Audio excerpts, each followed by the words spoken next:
Alright जी, welcome back to the vlogs. और आज की इस वीडियो में हम लोग बात करने जा रहे हैं about my journey for Canadian citizenship.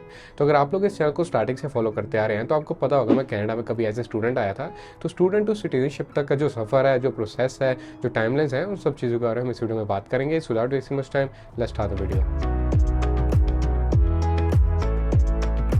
तो दिसंबर 2017 में मैं कनाडा में एज ए स्टूडेंट आ गया था एंड उसके बाद 2019 तक मेरी जो पढ़ाई है वो सारी खत्म हो गई थी and I got my post graduation work permit. तो फिर मैंने जो जॉब्स वगैरह चाहिए थे, जो रिक्वायरमेंट्स फुलफिल करनी होती हैं पीआर के लिए, वो सारी मैंने की एंड कर आगे 2021 मई में मैंने पीआर फाइल कर दी थी। और फिर नवंबर 2021 में, यानी कि आज से 1 साल पहले, I got my PR, I became a Canadian permanent resident.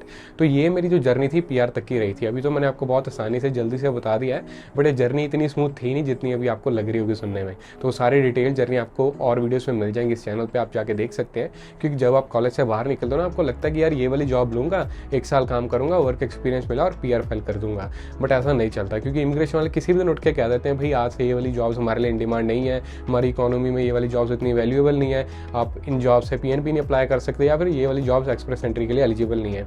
तो खड़े खड़े इंसान की पूरी प्लानिंग चेंज हो जाती है, पूरी दुनिया बदल जाती है। भाई अब तक मैं जो काम करता आ रहा था वो वैल्यूएबल ही नहीं है। तो ये सब चीज़ें होती हैं, मेरे साथ भी हुई थी, ठीक है। तो इन सब चीज़ों का आप ध्यान रखें अगर आप इस जर्नी में है ना, तो you should like stay up to date कि क्या चल रहा है इमिग्रेशन की सेक्टर में, भाई क्या प्लानिंग चल रही है, आगे क्या आने वाला क्या नहीं आने वाला, वो सब चीज़ें आपको जानने को मिलेंगी। तो पीआर मैंने अपनी ले ली, ठीक है जी, पिछले साल। अब मुझे 1 साल हो चुका है पीआर कार्ड लिए हुए। तो उसके बाद जो अगला स्टेप होता है सिटीजनशिप का, ठीक है, कैनेडियन सिटीजनशिप।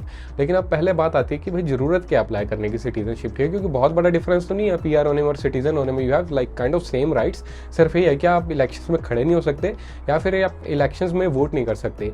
अब ये चीज़ें मुझे तो भाई बहुत बड़ा डिफरेंस नहीं लगती हैं, ठीक है, कि मैं इलेक्शन में खड़े नहीं हो सकेगा, मुझे पॉलिटिशियन बनना ही नहीं है। अब वोट नहीं कर सकते, थोड़ा बहुत मैटर ज़रूर करता है अगर आपको इस कंट्री में लॉन्ग टर्म या फिर लाइफ टाइम रहना है। But it is not a very big difference कि मैं सिटीजनशिप के लिए पापड़ बेलने शुरू कर दूँ। तो उसके अलावा एक जो डिफरेंस आता है कि आपको कैनेडियन पासपोर्ट मिलता है जिससे वीज़ा फ्री ट्रैवल होता है बहुत सारी कंट्रीज़ में। अब वो भी मेरे लिए बहुत बड़ा है नहीं भाई अपॉर्चुनिटी, क्योंकि मुझे कोई दुनिया नहीं घूमनी भाई, मेरी कोई ऐसी प्लानिंग नहीं है। जब फर्स्ट जनरेशन का कोई इंसान किसी कंट्री में जाता है तो उसके पास ऐसे ऑप्शंस नहीं होते, ऐसी प्रिविलेज नहीं होती भी मैं दुनिया घूमने निकल जाऊँ, क्योंकि पीछे फैमिली भी होती है भी जिनको हमें साथ में सेटल करना होता है ना, यहाँ बुलाना होता है। तो ये जो बेनिफिट्स है सिटीजनशिप के मेरे लिए तो बहुत बड़े नहीं है, but still I am planning to apply for Canadian citizenship. लेकिन यार मैं बहुत सारे इंडियन से मिला हूँ जो कनाडा में रहते हैं बहुत टाइम से, उनके पास कैनेडियन पीआर है और इंडियन पासपोर्ट है। वो कहते हैं हमें कैनेडियन पासपोर्ट अप्लाई नहीं करना, क्योंकि कैनेडियन पासपोर्ट जब आप अप्लाई करते हो, सिटीजनशिप अप्लाई करते हो, तो उसके टाइम पे आपको इंडियन सिटीजनशिप गिव अप करनी पड़ती है। यानी कि आप इंडियन सिटीजन नहीं रहते, ठीक है जी, आपको इंडिया जाने के लिए भी वीज़ा लेना पड़ता है। तो ये सब सिनेरियो बन जाता है। अगर आपके बहुत ज़्यादा स्ट्रॉन्ग टाइज है इंडिया में, आप कहते हो मुझे हर साल या हर 6 महीने में इंडिया जाना है, तो शायद आप पासपोर्ट गिव अप ना करना चाहो। तो ये सारे सिनेरियोज होते हैं। अब उसका फ़ायदा यही है कि भाई आपको दोनों कंट्रीज़ के राइट्स मिल जाते हैं। अगर मान लीजिए आप किसी तीसरी कंट्री में गए हो और वहाँ पे मान लीजिए वॉर शुरू होगी, अब इंडियन गवर्नमेंट की भी रिस्पॉन्सिबिलिटी आपको वहाँ से इवैक्यूएट करने की और कैनेडियन गवर्नमेंट की भी रिस्पॉन्सिबिलिटी है, क्योंकि आप कनाडा में पीआर हो और इंडिया के सिटीजन हो। तो ये सब बेनिफिट्स आपको मिल जाते हैं। दूसरी कंट्रीज़ में जाते हो या फिर किसी भी कंट्री में रहते हो तो आप दोनों कंट्रीज़ के बेनिफिट उठा सकते हो, दोनों जगहों के राइट्स आपके बनते हैं। लेकिन बहुत बड़ी प्रॉब्लम इसमें ये रहती है कि यार जो पीआर कार्ड होता है ना, हर 5 साल में रीन्यू होता है, और उसको रीन्यू होने के लिए आपको कम से कम 2-3 साल निकालने चाहिए कनाडा में। यानी कि जो 5 साल की टर्म पीरियड होते हैं, जब तक के लिए आपका पीआर कार्ड वैलिड था, आप 2-3 साल कनाडा में रुके होने चाहिए उस टाइम पे फिजिकली प्रेजेंट। तो आज के टाइम पे तो ये रिक्वायरमेंट है जो कि इजीली फुलफिल हो जाती है। आने वाले टाइम में क्या रिक्वायरमेंट रख दे क्या नहीं है, वो चीज़ अलग चैलेंज बन सकती है, ठीक है। तो इसलिए मैं सोच रहा हूँ कि कैनेडियन सिटीजनशिप मैं तो अप्लाई कर ही दूंगा। बाकी अगर आपको पुलिसिंग में जाना है तो उसमें आपको सिटीजनशिप नहीं चाहिए। और अभी मैंने रिसेंटली पढ़ा था कि कैनेडियन आर्मी भी पीआर वालों को रिक्रूट करना स्टार्ट करने लगी है, यानी कि आपको आर्मी के लिए भी सिटीजनशिप नहीं चाहिए। तो most probably you don't need citizenship unless you really want get it, ठीक है जी, फॉर योर ओन सेफ्टी, कि भाई कल को आपको कनाडा में रहना है और अगर पीआर की उन्होंने रिक्वायरमेंट चेंज कर दी, पीआर टू सिटीजनशिप की, कुछ उन्होंने चीज़ें बढ़ा चढ़ा के लिख दी, कुछ हो गया ऐसा वैसा, तो उस चक्कर में हमें नहीं पड़ना, क्योंकि एक बार हमने बहुत सारे पापड़ बेल दिया ऑलरेडी इमिग्रेशन के नाम पे। तो हमें दोबारा उन चीज़ों से नहीं जाना। तो आप ले सकते हो पासपोर्ट, बट हाँ इंडिया जाना थोड़ा सा मुश्किल हो जाता है भाई। पहले वीज़ा लो, फिर वहाँ जाओगे तो वहाँ पे इमिग्रेशन में जवाब देने आप क्या करने आए हो क्या नहीं करने आए हो, चाहे आप वहाँ के पैदाइश हो। बट अब आप सिटीजन नहीं रहे तो आपको इमिग्रेशन थोड़ी स्ट्रांग वाली देखने को मिलेगी, वहाँ पे फेस करने को मिलेगी इंडियन एयरपोर्ट पे। तो ये थोड़े से डिफरेंसेस हैं जो आ जाते हैं। और दूसरी साइड अगर आप सिटीजन ही हो गए कनाडा के, तो फिर तो भाई कोई रिक्वायरमेंट ही नहीं बची फुलफिल करने वाली, ठीक है। मतलब कोई रिन्यूअल नहीं होने वाली पासपोर्ट की। अब आप जहाँ जाओगे अपने आप को कैनेडियन ही आइडेंटिफाई करोगे क्योंकि आप कनाडा के सिटीजन हो और कनाडा का पासपोर्ट है। तो फिर तो भाई कोई मतलब दिक्कत वाली बात नहीं है, आगे आपकी इमिग्रेशन वाली लाइफ है जो सॉर्टेड रहने वाली है। कुछ बचा नहीं इमिग्रेशन के नाम पे, जो आने वाली जनरेशन हैं, ठीक है जी, वो सब भी कैनेडियन ही कहलाई जाएंगे, उनके पास भी कैनेडियन पासपोर्ट्स ही आएंगे, ठीक है। अब यहाँ पे मैं एलिजिबिलिटी की बात कर लेता हूँ कि सिटीजनशिप के लिए चाहिए क्या होता है, ठीक है। अब मैं जो अप्लाई करने वाला, मेरे को क्या क्या रिक्वायरमेंट्स फुलफिल करनी है। तो सबसे पहले रिक्वायरमेंट आती है भाई कैनेडियन पीआर होना चाहिए इंसान, तो वो तो मैं हूँ, ठीक है। अब उसके बाद आती है आप फिजिकली 3 ईयर्स प्रेजेंट होने चाहिए आउट ऑफ लास्ट 5 ईयर्स। अब मेरे को तो 5 साल कनाडा में रहते ही हो गए, तो मैं 3 ईयर्स यहाँ पे फुलफिल करता हूँ। लेकिन यहाँ पे फुलफिल वाली बात की जाती है 3 ईयर्स एज ए पीआर। तो 3 ईयर्स एज ए पीआर तो मैं नहीं रहा हूँ, मेरे पास 1 ही साल का experience as a PR Canada में रहते हुए। बट अगर आपके पास उससे पहले वर्क परमिट था कनाडा का, तो उसका हाफ टाइम काउंट कर लिया जाता है। अब मैं 2 साल के लिए कनाडा में रहा था, मतलब वर्क परमिट पे था, तो उसमें से 1 साल काउंट कर लिया जाएगा, यानी कि 1 साल मेरा वर्क परमिट का प्लस 1 साल मेरा पीआर का, यानी मैं 2 साल कंप्लीट करता हूँ। मैं 1 साल और कनाडा में रहूँगा और मैं एलिजिबल हो जाऊँगा सिटीजनशिप के लिए, ठीक है जी, क्योंकि 3 साल की यहाँ पे रिक्वायरमेंट रखी गई है। तो वर्क परमिट में आपने जितना भी टाइम बिताया हो उसको सिर्फ आधा ही काउंट किया जाता है और अप टू 1 ईयर ही काउंट किया जाता है, उससे ज़्यादा नहीं। आप 10 साल वर्क परमिट पर रह चुके हो, जो कि मिलता नहीं है, बट उसमें से ऐसा नहीं अभी 5 साल काउंट करने शुरू कर दिए जाएंगे। मैक्सिमम 1 साल ही काउंट करवाया जा सकता है और किया ऐसे ही जाता है भी। अगर आप 2 साल रहे थे तो 1 साल तक काउंट कर दिया जाएगा। तो वो मेरे यहाँ पे चीज़ें थोड़ी फ़ायदे में आ जाती हैं। अब उसके बाद भी आपको सिटीजनशिप का टेस्ट भी देना होता है, जिसमें कि होती है भाई हिस्ट्री कनाडा की, जियोग्राफी, इकोनॉमिक्स, यहाँ के लॉज, यहाँ की गवर्नमेंट।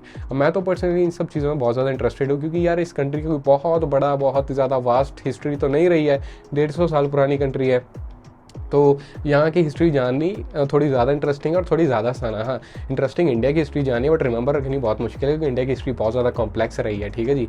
बट यहाँ की हिस्ट्री इतनी ज़्यादा कॉम्प्लेक्स नहीं रही है, तो ये समझनी वगैरह आसान है। And it is for your own good knowledge, कि आप जिस कंट्री में रह रहे हो आपको पता तो होना चाहिए भाई यहाँ पे मतलब किसने फाउंड की थी कंट्री, भाई कैसे यहाँ पे कौन मतलब अपनी कम्युनिटीज़ बसी थी, भाई कौन सी कम्युनिटी क्या है क्या नहीं है, वो सब चीज़ें जाननी इंटरेस्टिंग फैक्ट है। और उसके बाद यहाँ पे आप टैक्स रेजिडेंट होने चाहिए कनाडा के। तो 5 साल हो गए भाई मेरे को रहते, पहले 2 साल तो मैं स्टूडेंट था, तो मुझसे एज ए टैक्स रेजिडेंट नहीं कहूँगा, बट मुझे नहीं पता वो काउंट होता है कि नहीं होता है। बट जब से मैं वर्क परमिट पे था या पीआर पे था, मैं हमेशा टैक्स फाइल करता हूँ, as a full time job मैंने की है, तो अच्छा खासा मैंने टैक्स पे किया। तो वो रिक्वायरमेंट यहाँ पे मैं फुलफिल कर देता हूँ। अब एक आखिरी रिक्वायरमेंट वो है भाई आपका आइल्स स्कोर, या फिर मैं कह लूँ इंग्लिश स्किल्स। यहाँ पे मांगी जाती है CLB-4। अब CLB-4 माना जाएगा आप जब एग्ज़ाम देने जाते हो आइल्स का वगैरह, है ना, ऐसे जो भी आप देना चाहोगे। बट मैं यहाँ पे पढ़ाई मैंने कनाडा में की है, उसके बाद फिर मैंने अपनी आइल्स दी थी पीआर के टाइम पे। तो आई थिंक शायद मैं ये वाला पार्ट स्किप कर पाऊँ, मेरे से ना होंगे वो रिक्वायरमेंट। मेरी डिप्लोमा देखेंगे कनाडा का, हमने पीआर के टाइम पे मैंने जो उन्हें आइल्स की एग्ज़ाम देके दिखाई थी वो देखेंगे, है ना, डॉक्यूमेंट। तो आई थिंक शायद मैं ये वाली रिक्वायरमेंट स्किप कर पाऊँ। अगर दोबारा से देनी पड़ी CLB-4 then it is fine, CLB-4 is nothing, pretty easy, ठीक है जी। तो ये सब चीज़ें हैं। और इसके बाद रिक्वायरमेंट का मतलब जो हम अपने फुलफिल कर दे, ठीक है। अब आप बात आई थी आप अप्लाई करने जाते हो ये सब चीज़ें करने के बाद, तो processing time is about 2 years, ठीक है। 24 मंथ्स यहाँ पे लिखा गया। टाइम के साथ ये चीज़ें बढ़ती जाती है, प्रोसेसिंग टाइम IRCC का हमेशा बढ़ता जाता है। तो अगर मैं अप्लाई करता हूँ, मान लीजिए by the end of next year I will be eligible for citizenship, मैं अप्लाई करता हूँ, उसके 2 साल बाद जाके या फिर 2.5 साल बाद जाके मेरे पास कैनेडियन पासपोर्ट आएगा, तब मैं खुद को एज ए कैनेडियन आइडेंटिफाई कर पाऊँगा, अगर मैं करना चाहूँ। बाकी हम इंडियन ओरिजिन से हैं, तो हम तो भाई इंडियन ही रहेंगे, खुद को जितना मर्जी हम पेपर वर्क में कैनेडियन दिखा दें, ठीक है। तो ये सब जो रिक्वायरमेंट्स रहती हैं। पीआर तक की जर्नी इज़ वेरी टफ, ठीक है जी। सिटीजनशिप तक की journey is not a big deal, it's just time कितना लगता है, ठीक है। पीआर टू सिटीजनशिप में सिर्फ टाइम देखा जाता है कि टाइम बहुत ज़्यादा लगेगा यार, बट पीआर तक जो आप स्टूडेंट से पीआर आते हो, उस टाइम पे जो पढ़ाई का प्रेशर रहेगा, जॉब्स का प्रेशर रहेगा, आपके एम्प्लॉयर्स आपको कहेंगे भाई कॉलेज में एग्जाम मत दो, बढ़िया आगे शिफ्ट लगा लो, ठीक है जी। IRCC उठ के कह दे कि आप जो जॉब कर रहे हो भाई वो कल से एलिजिबल नहीं है। तो ये सब चक्कर बहुत ज़्यादा रहते हैं। तो वहाँ तक की चीज़ें बहुत ज़्यादा स्ट्रेसफुल थी, बट अब के लिए तो मुझे कोई रिक्वायरमेंट स्पेशल फुलफिल नहीं करनी है, सारी चीज़ें ऑलरेडी मैं फुलफिल ही करता हूँ, ठीक है। बस 1 साल और ऐसे ही बिताना है जैसे अभी चल रहा है, वीडियोस बनाते हुए और फुल टाइम जॉब करते हुए, और अपनी एलिजिबिलिटी पूरी हो जाएगी, ठीक है। तो बस यही मैं चीज़ें शेयर करना चाहता था आपके साथ। अगर आपको अच्छी लगी हो तो यार कर देना वीडियो लाइक शेयर सब्सक्राइब जैसा आपका दिल करे, और मिलते हैं अगली किसी वीडियो में। तब तक के लिए टेक केयर।